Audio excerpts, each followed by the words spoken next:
Salut et bienvenue. Moi, c'est Léa, ton animatrice, et je suis ravie de t'accompagner dans ce voyage à travers la langue française. Parfois, des invités surprises viendront enrichir nos échanges avec leurs idées et leur expérience. Je continuerai à parler à un rythme un peu plus lent pour que tu puisses suivre tranquillement et profiter pleinement de chaque épisode. Tu peux retrouver toutes les transcriptions gratuites sur jeparlefrançais.com. Et si tu veux aller plus loin, je propose une leçon d'essai gratuite de 30 minutes en tête-à-tête, idéale pour pratiquer, poser tes questions et peut-être commencer une belle amitié francophone ensemble. Et si tu as envie de soutenir ce podcast ou de m'offrir un verre de vin, oui, j'en ai parfois bien besoin après une longue journée, tu peux cliquer sur le lien en description pour faire un petit don. Merci du fond du cœur. Allez, installe-toi confortablement, attrape ta boisson préférée et c'est parti pour un nouvel épisode riche en découvertes. Alors, dans cet épisode, j'ai décidé de vous parler d'une nouvelle activité que j'ai commencée hier. J'ai décidé d'être volontaire dans un chenil ou dans un refuge pour chiens et chats. Alors, pourquoi j'ai décidé de devenir bénévole? La première raison est que j'adore les chiens et malheureusement, je ne peux pas avoir de chien à la maison car notre propriétaire ne veut pas de chien dans la maison.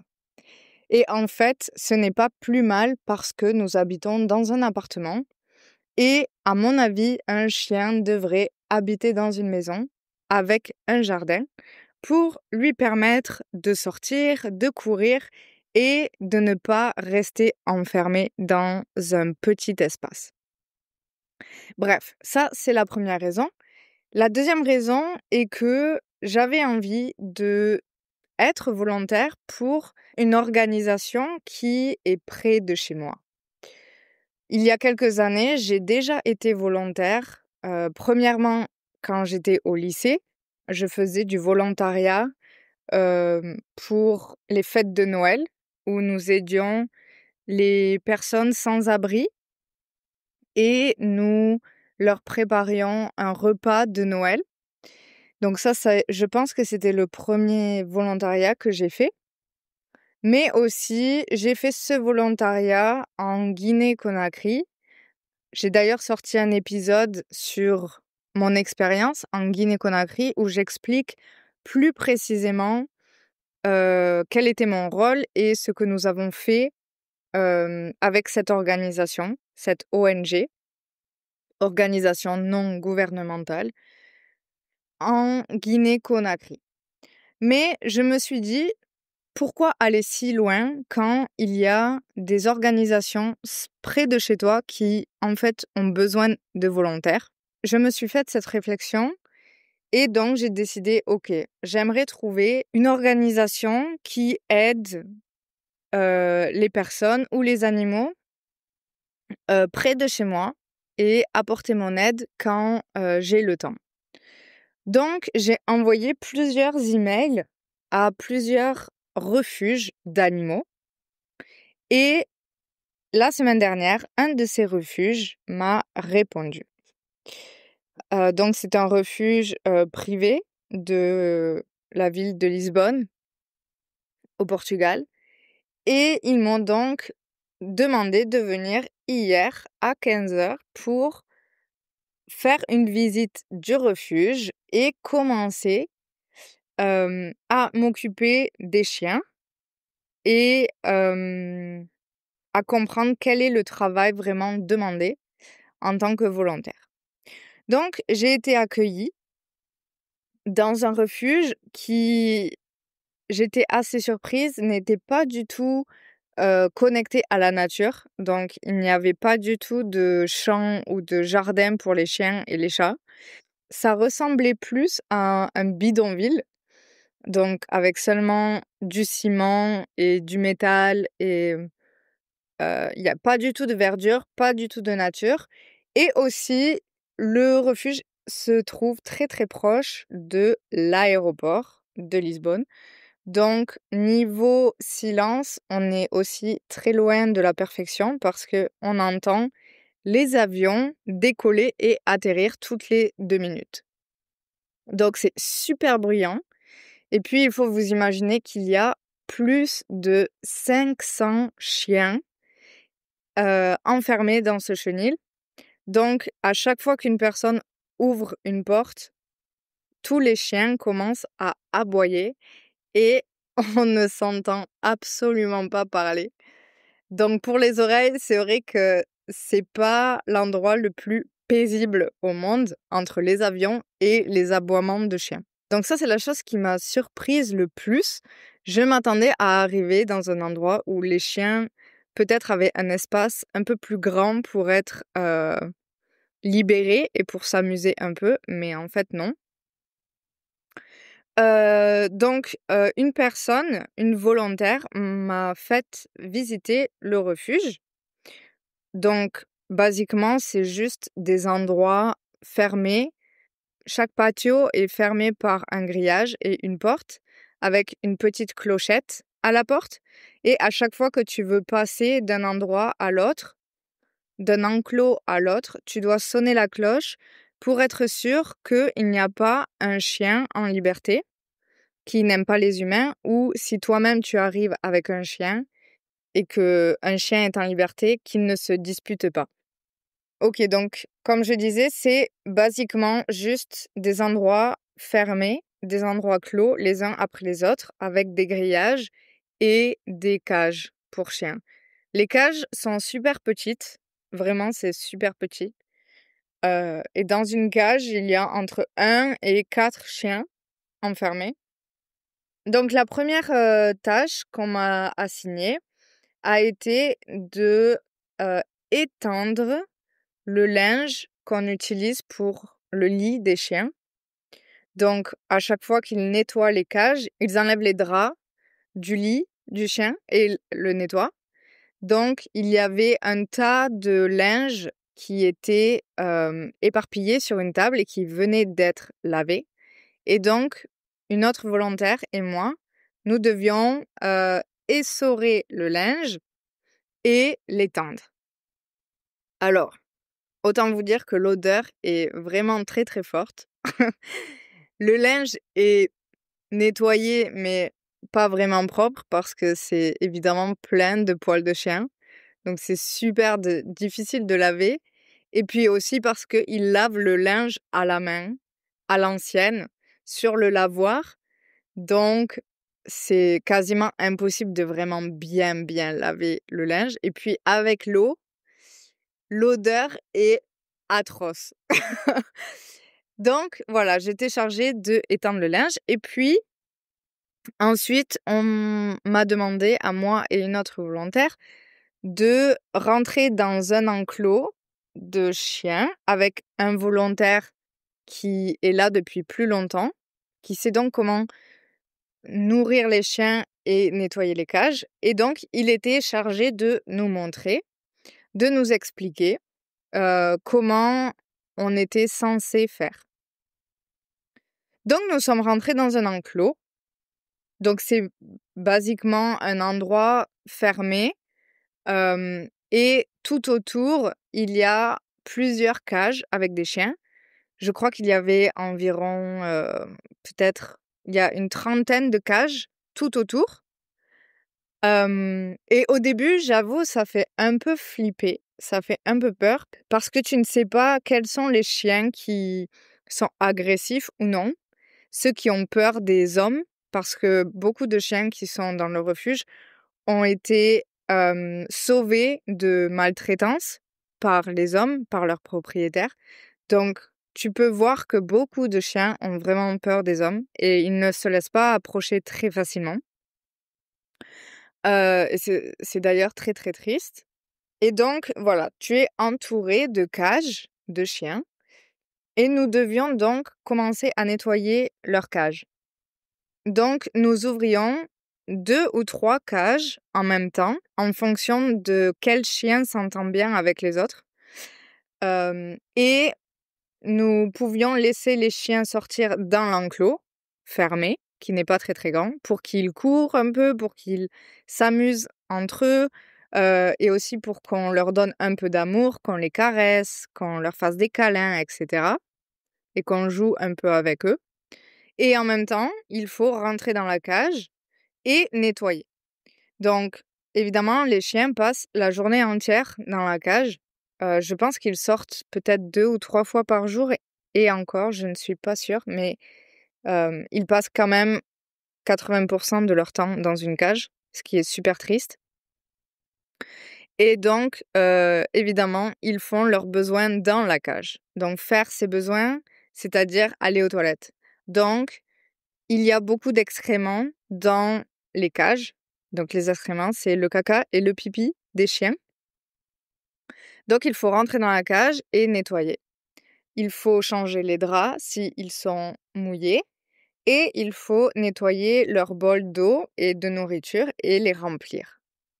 Et puis quand ils ont joué pendant 10 minutes maximum, parce qu'il y a 40 autres chiens à sortir, donc le temps de récréation est super court, on les fait re-rentrer, on les enferme et on fait sortir d'autres chiens.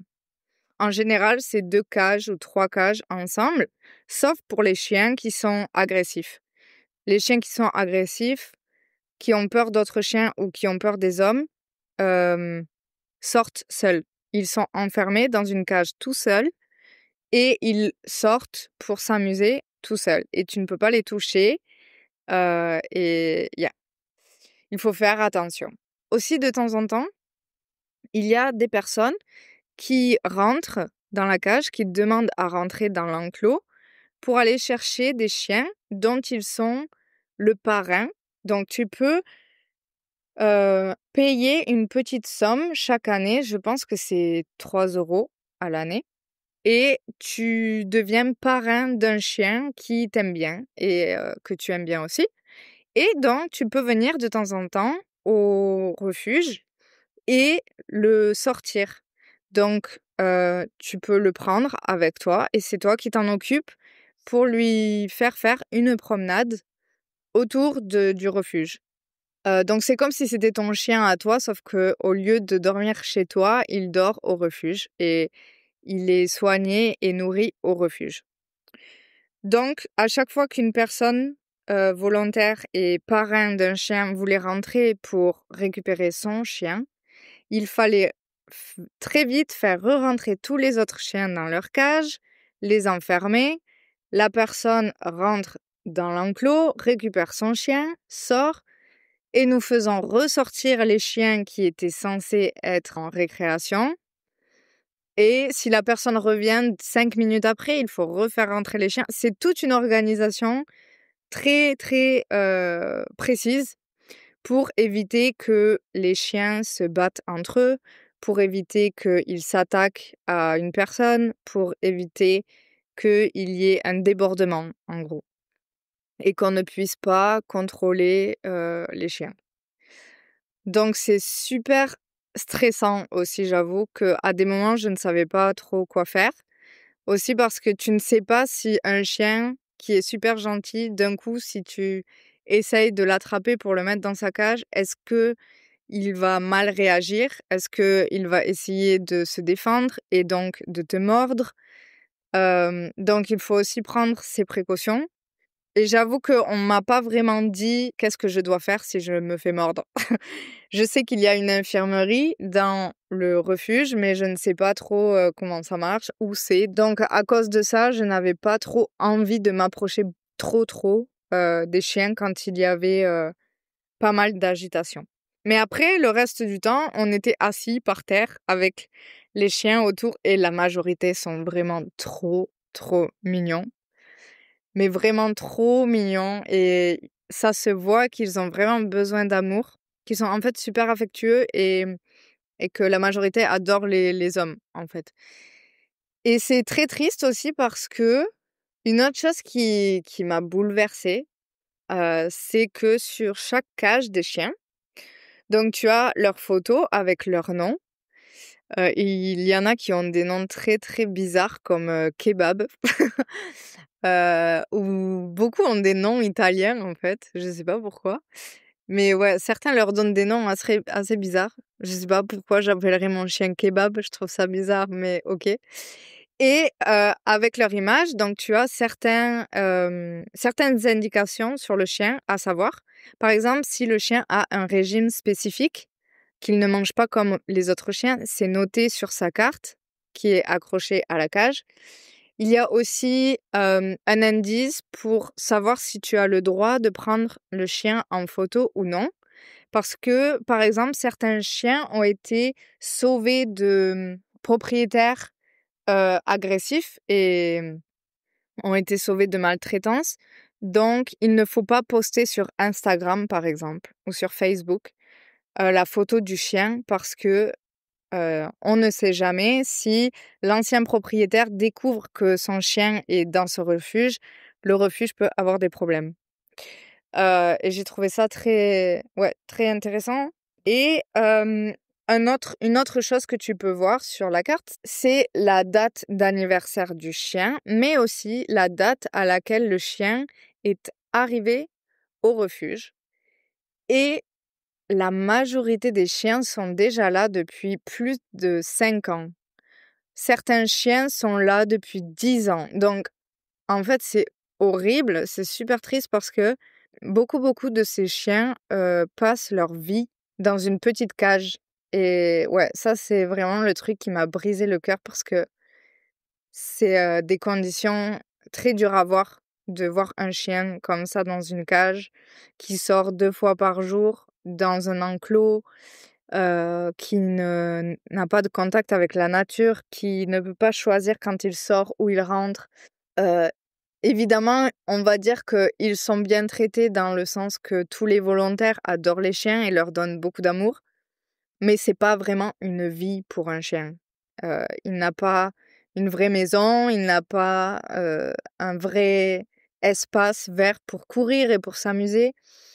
La majorité du temps, il est, couché dans une cage avec un peu d'eau et de nourriture. Enfin, c'est comme une prison.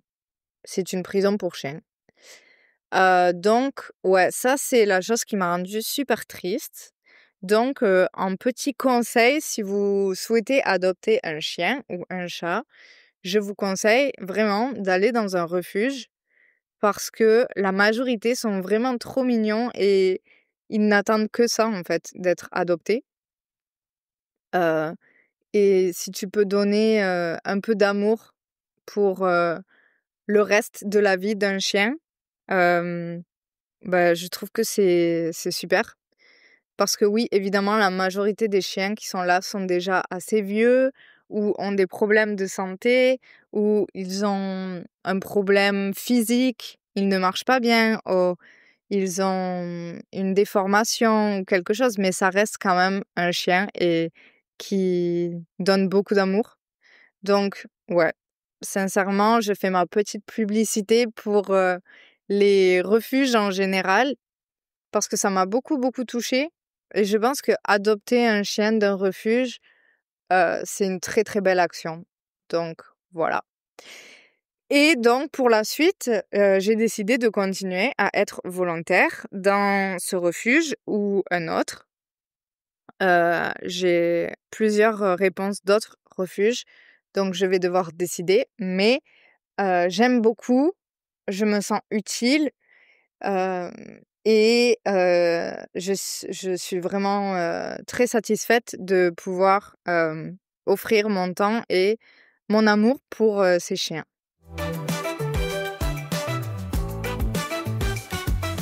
Merci d'avoir écouté cet épisode jusqu'au bout.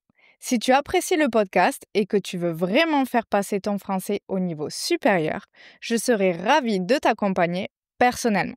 Tu peux réserver une leçon d'essai gratuite avec moi. C'est l'occasion parfaite pour pratiquer ton expression orale et poser toutes tes questions. Il te suffit de cliquer sur le lien dans la description de cet épisode ou de te rendre sur jeparlefrançais.com.